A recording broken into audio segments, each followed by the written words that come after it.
Deməli 26. 26 bizə nə verir? Verir ki 0.5 mol X2O3.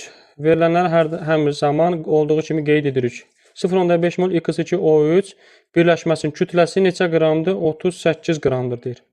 Və 0.1 mol XNO5-in də kütləsi neçə qramdır? 10.8 qramdır deyir. 10.8 qramdır. Eni müəyyən edin. Deməli, burada birinciyə əsaslanaraq biz X-in nisbi atom kütləsini tapa bilərik. Görürəm ki, burada ikincidə X-in sayı yoxdur. Ona görə mollarını kütlələrinə vurub ümumi kütləyə bərabər eləyə bilmərəm. Çünki X-imin burada sayı yoxdur. Elə bu sayını istəyir məndən. Ona görə nə eləyə bilərəm? Birincidə istifadə eləyərəm. Yazaram ki, birincidən deməli. Birincidə 0.5 mol. Bunun 0.5 mol. Vuraram nəyə? 2X.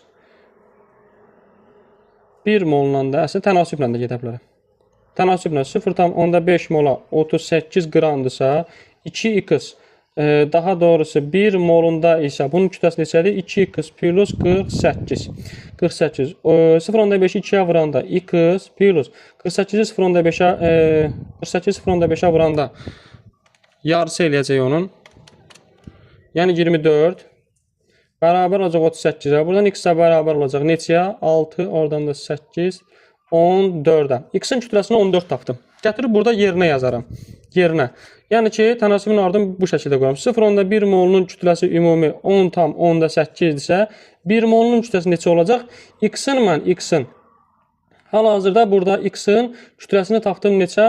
14. 14-ü vuracam N-ya. 14-nı üstə gəlinsin. Oksigendəki 16 idi. Vur 5-ə 80. Və sonra bunu həll elə. Ona vurdum hər ikisini, tamlarım getdi. Yəni ki 14n plus 80. 80 bərabərdir 108-ə. Buradan 14n bərabərdir 28-ə. N bərabər 2.